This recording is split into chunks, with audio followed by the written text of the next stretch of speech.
ఎన్నికల కమిషన్ దగ్గరికి వెళ్ళి పెద్ద పెద్ద ఉపన్యాసాలు ఇస్తున్నారు. అసలు మామూలుగా కాదు. అసలు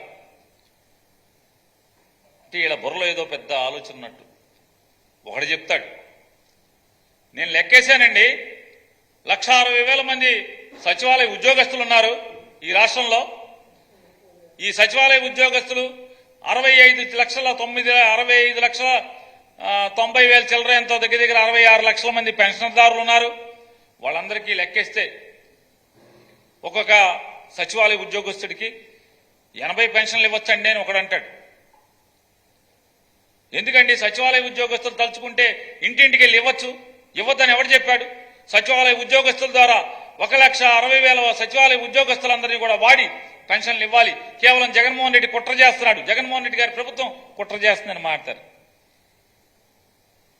ఓరి మీ పాసుగోలా అసలు మామూలుగా నిన్నటి దాకా ఏం మాట్లాడారు మీరు అందరూ? చంద్రబాబు నాయుడు, పవన్ కళ్యాణ్, భారతీయ జనతా పార్టీ మీరు ఏం మాట్లాడారు? జగన్మోహన్ రెడ్డి గారు ఎక్కిన తర్వాత ఒక్క ప్రభుత్వ ఉద్యోగం నియామకం చేయలేదు. ఒక్క ప్రభుత్వ ఉద్యోగంలో ఒక్క యువకుడిని, ఒక్క నిరుద్యోగిని నింపలేదు. ఒక్క జాబ్ క్యాలెండర్ లేదు. అసలు ప్రభుత్వ ఉద్యోగాలు నింపలేదు అన్నారు. ఈ సచివాలయ వ్యవస్థ ఎక్కడిది? నువ్వు పెట్టావా చంద్రబాబు నాయుడు? ఈ సచివాలయ వ్యవస్థ నువ్వు పెట్టావా? సచివాలయంలో 10 మంది ఉద్యోగస్తుల్ని వాళ్ళు 1,60,000 మంది చెప్తున్నావు కదా. ఈ 1,60,000 మీ నోటితో మీరు చెప్పారు కదా. ఎన్నికల కమిషన్కి వెళ్ళి కాగితం ఇచ్చారు కదా. 1,60,000 మంది సచివాలయ ఉద్యోగస్తులు ఉన్నారు. జగన్మోహన్ రెడ్డి గారి ప్రభుత్వం కుట్ర చేస్తుంది. ఈ సచివాలయ ఉద్యోగస్తుల ద్వారా ఇంటింటికి పెన్షన్ ఇవ్వచ్చు అని మాట్లాడారు. ఎవడు వీళ్ళందరూ?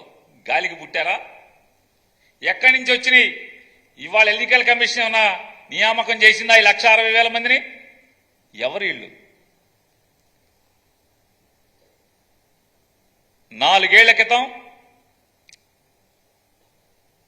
4.5 సంవత్సరాల క్రితం వీళ్ళందరూ ముక్కుపచ్చలారనటువంటి, అప్పుడే కాలేజీలోంచి కాలు బయట పెడుతున్నటువంటి ఇంజనీరింగో, డిగ్రీనో, పోస్ట్ గ్రాడ్యుయేషనో చదివి అప్పుడే సర్టిఫికెట్లు తీసుకుని తలతల్లాడేటువంటి, అప్పుడే కొత్త సర్టిఫికెట్లు తీసుకుని సమాజంలోకి అడుగుపెట్టినటువంటి వీళ్ళందరూ కూడా చదువుకున్నటువంటి డిగ్రీ హోల్డర్స్. నయా పైసా లంచం లేకుండా, తప్పులు లేకుండా, మెరిట్ ఆధారంగా క్యాస్ట్ రోస్టర్ ప్రకారం ఈ 1,60,000 మీరు మీ నోటితో నిన్నటి దాకా జగన్ ఒక్క ఉద్యోగం ఇవ్వలేదు, ఈ రాష్ట్రంలో నిరుద్యోగ యువతని అన్యాయం చేశాడని మీ నోటితో మీరు నాటినటువంటి మీ నోళ్లతోనే. దేవుడు ఉన్నాడు పైన. జగన్మోహన్ రెడ్డి గారు చెప్తాడు కదా దేవుడు ఉన్నాడని.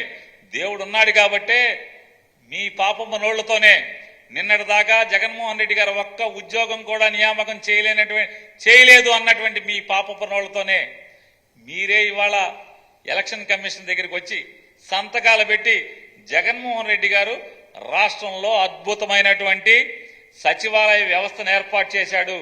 ఆ సచివాలయాల్లో 1,60,000 మంది ప్రభుత్వ ఉద్యోగుల్ని నియామకం చేశాడు. వాళ్ళ ద్వారా పెన్షన్ పంచండి అని సిగ్గు ఎగ్గు లేకుండా మీ నోళ్లతోనే మీరు సమాజానికి, ప్రపంచానికి జగన్మోహన్ రెడ్డి గారు చేసినటువంటి మంచికి మంచి చెప్పేటువంటి మనిషిగా మీరు ఇవాళ మారారు.